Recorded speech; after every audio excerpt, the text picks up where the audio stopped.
La base de observación satelital china en la provincia de Neuquén comienza a gestarse en el segundo gobierno de Cristina. Por favor, ¿dónde van a venir los chinos?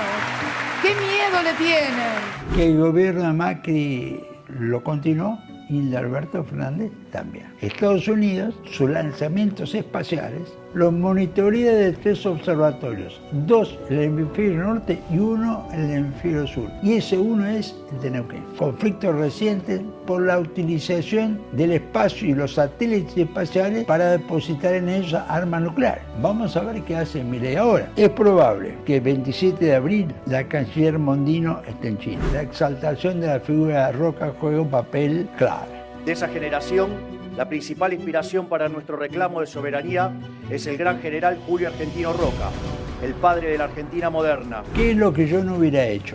Cerrar el discurso con la libertad carajo. Gracias y ¡viva la libertad carajo!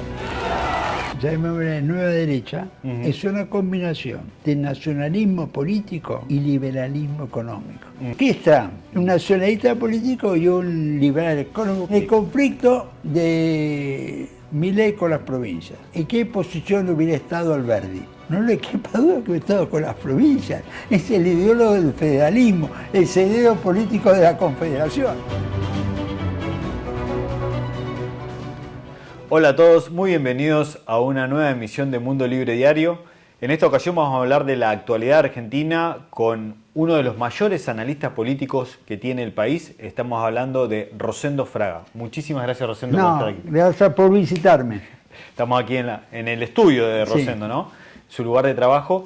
Y Rosendo, la primera pregunta, bien de actualidad, parece que hay un cambio de paradigma, podríamos decir, con respecto a la relación con China por parte del nuevo gobierno, el de Javier Milei, y puntualmente se está hablando del tema de la base espacial en la provincia de Neuquén, que ahora ha salido a la luz algunas cláusulas secretas que, entre otras cosas, hablan de que el gobierno no se responsabilizaría por nada que ocurra allí que haga el gobierno chino.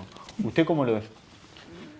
Bueno, yo creo que, en primer lugar, la base de observación satelital china en la provincia de Neuquén comienza a gestarse en el segundo gobierno de Cristina.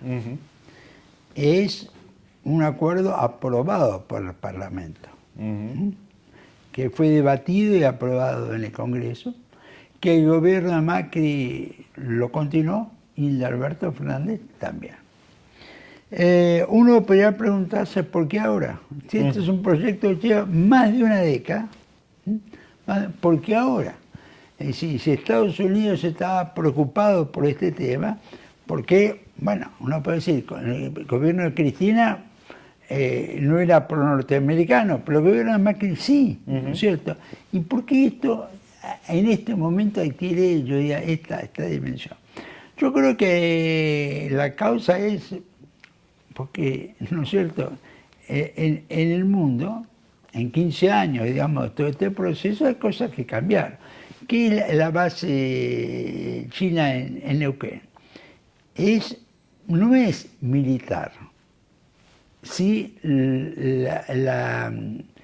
todo el proyecto satelital chino es de órbita militar. Sí, lo manejan las Fuerzas Armadas. Claro. Pero tiene un rol estratégico muy importante. Estados Unidos, sus lanzamientos espaciales, tema central para las potencias globales en el largo plazo, los monitorea de 3 observatorios, 2 en el hemisferio norte y 1 en el hemisferio sur. Y ese uno es el de Neuquén. Claro. Es decir, porque hay un tema geopolítico importante. Pero ¿cuál es la función? Ahora, después han pasado otras cosas en años recientes que es la militarización del espacio, esa carrera espacial que pedías tener antes, fines científicos, después económicos, ahora los tiene militares. En 15 años esto ha cambiado mucho, ¿no es cierto? Inclusive en los últimos meses ha habido conflictos recientes por la utilización del espacio y los satélites espaciales para depositar en ellos armas nucleares. Entonces yo creo que más que el emprendimiento en sí mismo, el cambio que se ha dado en la magnitud del uso militar del espacio, lo que ha generado esta controversia, y no se generó 15 años atrás. Y ahora el gobierno dijo, ya el ministro Petri lo adelantó, que va a inspeccionar la base. ¿Le parece bien o cómo se debería proceder? Bueno, en este caso? a ver, siempre el acuerdo establece que los científicos argentinos pueden entrar a trabajar, creo que es el 10% del tiempo. Sí. 10% del tiempo. No es que no puedan entrar, tienen, es decir, lo que sí está limitado a los científicos argentinos, ese derecho de entrada que se usa, que normalmente se usa, ¿no es cierto? Bien la cuestión. Es decir, yo realmente no creo que haya nada secreto ni nada sorpresivo. ¿No cree que puede haber militares chinos, como se dice? No, ahí sí, militares, pero no hay armas. Puede haber un personal militar, pero no hay armas.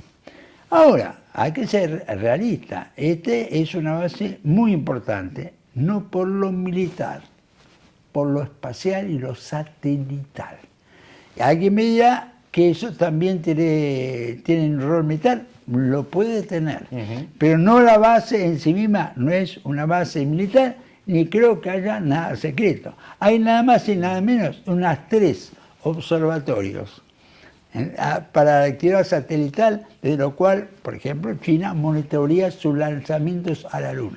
Claro, lo que pasa es que la base depende, tengo entendido, de una empresa que depende del Ejército Popular de Liberación y ahí es donde se encienden las alarmas. Son las Fuerzas Armadas chinas. Claro. Las Fuerzas Armadas chinas.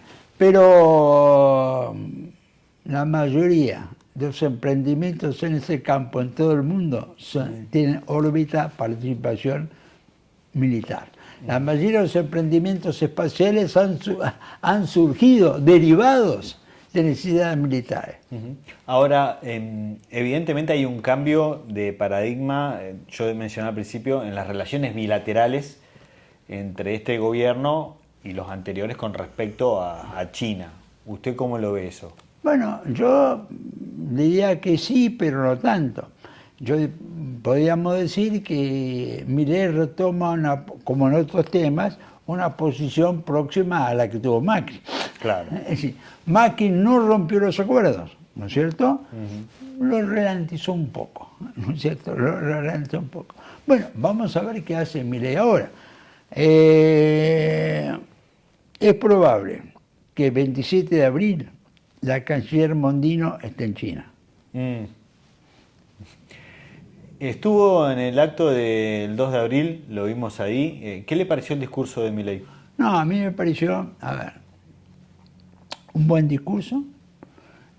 Profundiza un replanteo de la narrativa dominante respecto a la historia, ¿no es cierto?, a la historia, y en eso la exaltación de la figura de Roca juega un papel clave.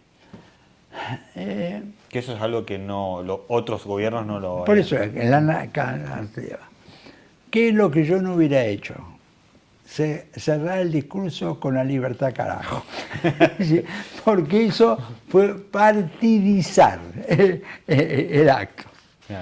Sí, Milei pareció muy espontáneo en ese sentido, bueno, no lo pensó mucho. Pero ¿usted cree que hay una suerte de reconciliación con las Fuerzas Armadas después de mucho tiempo de gobiernos que han hablado? Yo creo que las Fuerzas Armadas están reconciliadas. Cada vez que la Fuerza Armada... ¿Con la sociedad o con la dirigencia política? No, con la sociedad. Ajá, ¿Qué es lo que importa en última instancia? Sí. Usted toma las encuestas, las mayores encuestas son los que tienen mejor imagen, la Fuerza Armada. Porque son los que están más lejos de la casta política a la cual Milei responsabiliza del fracaso, en gran medida con razón, ¿no es cierto?, desde este punto de vista. Cada vez que las Fuerzas Armadas aparece una formación, se despliega la banda militar, reciben siempre manifestaciones de afecto, reconocimiento y hasta cariño. Sí, la reconciliación con la sociedad está dada, ¿no es cierto? No creo que haga falta el término reconciliar. Usted se refiere al término. En todo caso, lo que podemos ver es, sí, han estado relegadas presupuestariamente. Exactamente. ¿Cree que puede haber un aumento de presupuesto en adelante cuando se acomoden las finanzas del país para las Fuerzas Armadas? Perfectamente puede verlo, pero Milei se inauguró haciendo lo contrario. Es decir, no cumpliendo un compromiso de equiparación militar previo, ¿no es cierto? Es decir, entonces yo creo que eso es lo que también el presidente tiene que asumir, ¿no es cierto? Él tiene una narrativa muy coincidente con la opinión predominante en el mundo militar, pero en los hechos, ¿no es cierto? En los hechos, para mí, tiene que entender que hay urgencias de muchos años de un atraso en temas salarial y presupuestario. Alguien dirá, la compra de aviones a Estados Unidos cambia eso. Bueno, puede ser o puede no ser, ¿no es cierto? Veremos. Sería bueno que lo sea, en mi opinión. Ahora, nosotros estuvimos ahí en el evento y notamos muy buena recepción en general de los veteranos y todo lo que eran los familiares de los caídos y demás, ¿sí?, con respecto a Milei y su figura. ¿Usted notó lo mismo? Yo diría que sí. Yo en la gente que estaba ahí, ningún rechazo, distintos grados de entusiasmo. Bien. Ahora, Milei se encuadra dentro de lo que en el mundo se llama una derecha alternativa, nueva derecha, una coalición de sectores liberales, libertarios, conservadores, patriotas. Cada país también, donde se ve este fenómeno, tiene su propia impronta, ¿no? ¿Cree que a la luz de esto, con la reacción que tuvieron estos sectores de veteranos y demás, Milei tendría que profundizar esa impronta, si se quiere, conservadora, patriota? A ver, esa, llamémosle nueva derecha, es una combinación de nacionalismo político y liberalismo económico.